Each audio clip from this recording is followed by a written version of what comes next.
প্রশ্ন, গ্যাস পরিবহনের জন্য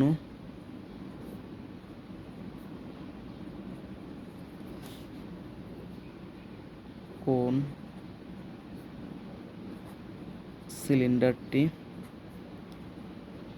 সিলিন্ডারটি অধিক উপযোগী?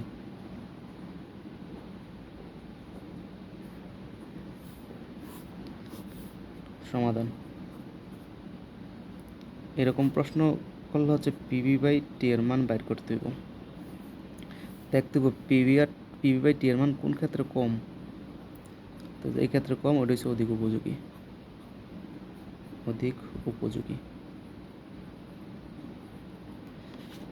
তাইলে পিভি, এই যে পুরোটার একক হচ্ছে জুল, পিভির একক জুল, আর এই যে টি এটা হচ্ছে কেলভিন।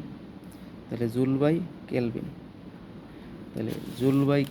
জুল বাই কেলভিন মানে হচ্ছে এই তাপমাত্রা যদি 1 ডিগ্রি বাড়াই তাহলে কত জুল কাজ সম্পাদিত হয়, এটা হচ্ছে পিভি বাই টি। তাপমাত্রা 1 ডিগ্রি অথবা 1 কেলভিন বাড়ালে যতটুকু কাজ সম্পাদিত হয় ওটা হচ্ছে পিভি বাই টি। তাহলে যেটাতে আমি তাপমাত্রা বাড়াইলে সমান কাজ কম কাজ হয় ওইটা উপযোগী। যেই পাত্রের তাপমাত্রা, দুই পাত্রের ক্ষেত্রে আমি 1 ডিগ্রি করে বাড়াবো, যেই পাত্রের ক্ষেত্রে কাজ কম হবে ওটা হচ্ছে আমার বেশি উপযোগী। তাহলে দ্বিতীয় পাত্রের ক্ষেত্রে পিভি বাই টি যদি বাইর করি, পাত্রের ক্ষেত্রে পিভি বাই টি, এখানে পি দেওয়া আছে হচ্ছে আমার 200 লিটার। তো লিটারে যদি আমি 1000 দিয়ে ভাগ দিই তাহলে এটা হবে ঘনমিটার বা মিটার কিউব। আর এটা হচ্ছে বি এর মান 200 লিটার।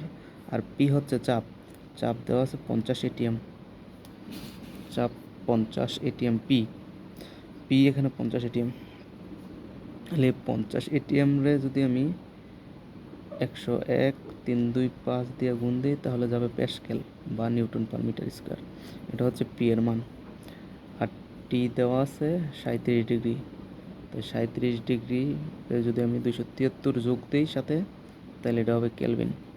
এই মানগুলো দুই ক্ষেত্রেই, এটা হচ্ছে দ্বিতীয় পাত্রের ক্ষেত্রে বাইর করলাম। সিমিলারলি প্রথম পাত্রের ক্ষেত্রেও বাইর করতে হবে এই পিভি বাই টি। যেই পাত্রের ক্ষেত্রে কম হবে তো এটা উপযোগী হবে বেশি।